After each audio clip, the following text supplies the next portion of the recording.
Hi guys! Joy morning! Today's Sunday, 5th of July. As usual, wala akong lakad today at dito lang ako sa bahay. Kaya naman, tanghali na ako bumangon. Naka-recharge na naman ako. Nakabawi ako ng madaming tulog. Pagkababa ko, dumiretso na agad ako sa kitchen para i-prepare ang lunch ni Kent. At itong natirang spaghetti nga ang gusto niyang kainin. Sa tuwing nagluluto ako ng pasta, mas pinipili ni Kent ang kumain ng pasta kesa sa rice. Madami nga itong natirang spaghetti pero for sure mauubos to ni Kent. Ako naman ngayon pa lang ako magko-coffee. Maya-maya pa after breakfast, dumating nga itong order ko na extra shelves para sa kitchen cabinet. Sayang kasi ang space, kaya gusto ko dagdagan ng shelves. In-unbox ko na agad. 2 shelves tong in-order ko at in-install ko na din.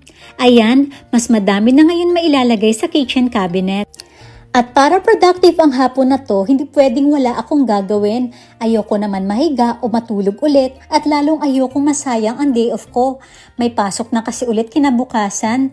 Kaya plano ko mag-workout pagkatapos ko maglinis ng bahay ngayon. Hindi kasi ako nakapaglinis kahapon dahil medyo masakit ang mga binti ko dahil nga sa pag-workout ko the other day. Kaya nagpahinga lang ako kahapon, nagluto at nanood ng Netflix. Maganda din na maglinis na muna ako as a warm-up para makondisyon ang katawan ko bago mag-workout. Routine ko na talaga ang maglinis ng bahay kapag weekend na day off. Karamihan naman siguro sa atin kasi wala naman tayong katuwang sa mga gawain dito sa Japan. Lalo na kapag single mom ka.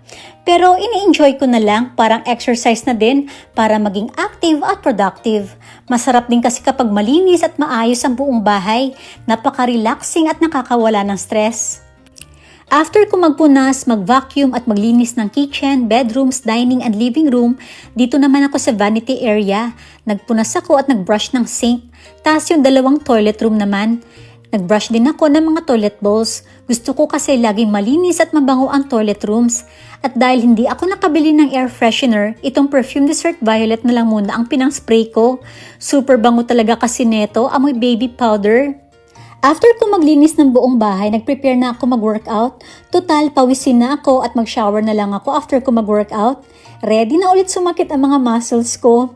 Ganado din ako mag-workout ngayon dahil madami akong tulog. Kaya naman ine-enjoy ko na lang ang mga exercises na ginagawa ko.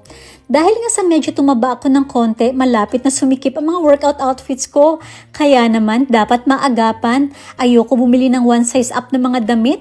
Magastos din kaya at sa totoo lang, ayoko talaga tumaba. Kailangan fit and healthy pa din kahit wala tayong love life, no?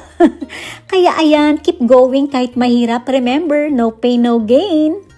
Ang sarap ng workout ko. After shower, nagpahinga lang ako saglit, nood ng Netflix, and then nagprepare na ako magluto ng Japanese curry. Itong uulamin namin ni Kent for dinner. Masarap to kasi madaming veggies. May potatoes, carrots, piman, onions, broccoli, and mushrooms. Isa nga din to sa favorite na Japanese ulam namin ni Kent na madali lang lutuin. O siya, hanggang dito na lang muna ang vlog na to.